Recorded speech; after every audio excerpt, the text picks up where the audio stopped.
Twitter పిట్ట గత కొన్ని రోజులుగా కూసిందే కూసి అబాసు పాలవుతుంది. ఇది ఆయనకి మింగులు పడిన విషయంగా మారినటువంటి అంశం.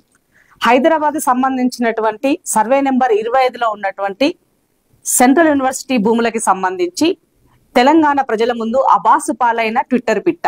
ఎందుకు ఈ మాట చెప్తున్నానంటే, లేనటువంటిది ఉన్నట్టుగా అభూత కల్పన ద్వారా తన చేతిలో ఉన్న 300 మంది సోషల్ మీడియాతో కృత్రిమమైనటువంటి ఏఐతో ఆర్టిఫిషియల్ ఇంటెలిజెన్స్ ద్వారా ఆయన ఉన్నటువంటి టెక్నాలజీని పూర్తిగా ఉపయోగించి ఇవాళ లేనటువంటి ఒక అభూత కల్పన చేసి, జంతువులు లేనటువంటి దగ్గర జంతువులు ఉన్నట్టుగా, అవి పక్షులు కూతలు కూసినట్టుగా, జింకలు తిరిగినట్టుగా, ఏనుగులు తిరిగినట్టుగా రకరకాల విన్యాసాలు చేశారు.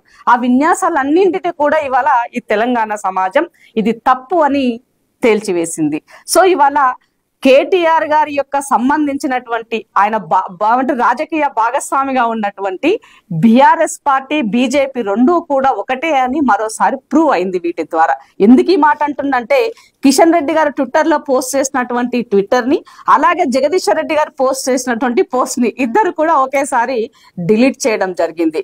అంటే ప్రజాప్రతినిధులను చెప్పుకున్నటువంటి మీకు ఏమాత్రము సోయి లేకుండా ఇవాళ ఈ ప్రభుత్వాన్ని అభాసు పాలు చేయాలని, మీరేదో సత్యహరిశ్చంద్ర కుమారులు అన్నట్టుగా, ఏ తప్పు చేయలేదన్నట్టుగా, ఈ రాష్ట్రంలో ఒక్క భూమి కూడా, ఒక్క ఎకరం ఇసుమంత భూమి కూడా వేలం వేయనట్టుగా చాలా కథలు ఇవాళ స్టోరీలు చేస్తూ చివరికి కేసుల పాలైనటువంటి పరిస్థితి మనం చూసాం.